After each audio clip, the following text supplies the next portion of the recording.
মই প্ৰথমতে ৮৮ নং চামগুৰিবাসীৰ ৰাইজক মই প্ৰণাম জনাইছো। তেওঁলোকে মোৰ ওপৰত যি বিশ্বাস দেখুৱালে সেই বিশ্বাস মই এটা কথাই কম, আপোনালোকৰ বিশ্বাস মই ১০১% পালন কৰিম। আজি বিবাহ বাৰ্ষিকী মই ভাবো মোৰ পত্নীৰ কাৰণে এইটো এটা ভাল গিফ্ট।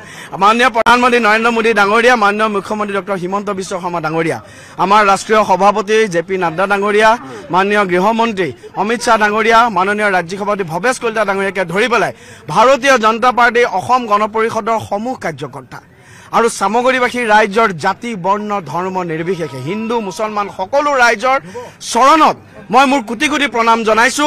এই জয় উন্নয়নৰ জয়, এই জয় ভাৰতীয় জনতা পাৰ্টীৰ সবকা সাথ সবকা বিকাশৰ জয়। আৰু মই পুনৰাই চামগুৰিবাসী ৰাইজক মই তেওঁলোকৰ চৰণত মই প্ৰণাম জনাইছো। আৰু বাজপেয়ীজীয়ে দেখুৱাই যোৱা যি আদৰ্শ, সেই আদৰ্শ মতে এজন জনপ্ৰতিনিধি হিচাপে কাম কৰিম, এই প্ৰতিশ্ৰুতি মই প্ৰদান কৰিছো। আপোনাক সকলোৱে লক্ষী মামা বুলি কয়, লাকি মামা বিজেপিৰ, আপুনি লাকি মানুহ নেকি সঁচাকে যে চামগুৰিত ৰকিবুলৰ শাসন উফৰাই দিলে? আচলতে মই যে ভাৰতীয় জনতা পাৰ্টীৰ কাৰ্যকৰ্তা হৈছো, সেইটোৱে মোৰ কাৰণে আটাইতকৈ সৌভাগ্যৰ কথা। হয়তো আগতে ভাল কাম কৰিছিলো, ভাৰতীয় জনতা পাৰ্টীত কাম কৰাৰ সৌভাগ্য লাভ কৰিছো। ভাৰতীয় জনতা পাৰ্টী, আমি সদায় কওঁ যে ভাৰতীয় জনতা পাৰ্টী ঈশ্বৰৰ দল। এই কাম দেশৰ কাম, জাতিৰ কাম। মই এটাই কথাই ক'ম, ভাৰত মাতা কি জয়, জয় আই অসম। মই এটাই কথা, আমি ভাল চামগুৰি এখন বনাব লাগিব, ভাল সমাজ আমি নিৰ্মাণ কৰিম। মই তাত ৰকিবুল হুছেইন ডাঙৰীয়াকো অনুৰোধ জনাম যে আপুনি দীৰ্ঘদিনীয়া অভিজ্ঞতাৰে পুষ্ট, আমাক সহায় কৰক, আমাক উপদেশ দিয়ক। আপুনি এজন জ্যেষ্ঠ ৰাজনীতিবিদ, অসমৰ ৰাজনীতিয়ে, অসমৰ যুৱ প্ৰজন্মই বা অসমৰ জনতাই এজন জ্যেষ্ঠ ৰাজনীতিবিদৰ পৰা যেনেকুৱা ধৰণৰ আচৰণ আৰু ব্যৱহাৰ আশা কৰে, মই আপোনাৰ পৰা তেনেকুৱা আচৰণ ব্যৱহাৰ আশা কৰিম। আৰু মই সদায় বাৰম্বাৰ এটা কথা কৈছো, মোৰ কাৰণে ডেমক্ৰেচি হৈছে democracy demand discipline, mutual respect and tolerance. গণতন্ত্ৰত সহিষ্ণুতা লাগে, এজন আনজনৰ প্ৰতি সন্মানশীল হ'ব লাগে। মই সহিষ্ণুতাৰে সৈতে সদায় ৰাজনীতি কৰি যাম, অসম মাতৃৰ কাৰণে, ভাৰত মাতৃৰ কাৰণে কাম কৰি যাম। মাননীয় প্ৰধানমন্ত্ৰী নৰেন্দ্ৰ মোদী ডাঙৰীয়া, মাননীয় মুখ্যমন্ত্ৰী ডক্টৰ হিমন্ত বিশ্ব শৰ্মা ডাঙৰীয়াৰ যি সপোন, সেই সপোনক মই সদায় সাকাৰ কৰিবৰ কাৰণে চেষ্টা কৰি যাম। এই চামগুৰিবাসী ৰাইজে ২০০১ চনৰ পৰা ২০২৪ চনলৈকে যি অৱদমিত ক্ষোভ আছিল, সেই অৱদমিত ক্ষোভৰ বিষয়ে সংঘৰ্ষ কৰি চামগুৰিবাসী ভাৰতীয় জনতা পাৰ্টীৰ অসম গণ পৰিষদৰ ৰাইজ সংঘৰ্ষশীল। তেওঁলোকে এইবাৰ মই নিৰ্বাচন খেলাতকে তেওঁলোকে দীপুৰঞ্জন শৰ্মা হৈ ইলেকশ্যন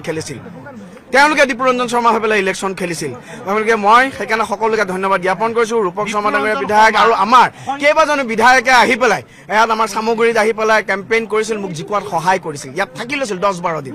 মই সকলোকে, মই ভাৰতীয় জনতা পাৰ্টীৰ অসম গণ পৰিষদৰ সমূহ নেতৃত্বক মই ধন্যবাদ জ্ঞাপন কৰিছো। আপোনালোকৰ চৰণত মই প্ৰণাম জনাইছো। দীপুৰঞ্জন শৰ্মা এগৰাকী সাধাৰণ কাৰ্যকৰ্তা আছিলে, চাইকেল ল'লে এটা সময়ত আপুনি প্ৰতিটো ঠাইত আপুনি বিজেপি সংগঠন কৰিছিল। আমি দেখিছিলো ২০১২-১৩ চনত যেতিয়া কংগ্ৰেছৰ ভৰপক ৰাজনীতি আছিলে, আৰু তাৰ পৰা আজি চামগুৰিৰ বিধায়ক হ'ল, যি চামগুৰিত আপুনি।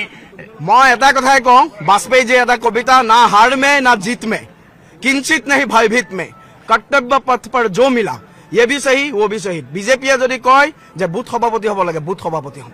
ভাৰতীয় জনতা পাৰ্টীয়ে যদি কয় অফিচ ছেক্ৰেটাৰী হ'ব লাগে, অফিচ ছেক্ৰেটাৰী হ'ম। ভাৰতীয় জনতা পাৰ্টীৰ নেতৃত্বই কৈছে যে নিৰ্বাচন খেলিব লাগে, নিৰ্বাচন খেলিছো। আমি ভাৰতীয় জনতা পাৰ্টীৰ আমি এজন ডেডিকেটেড কাৰ্যকৰ্তা।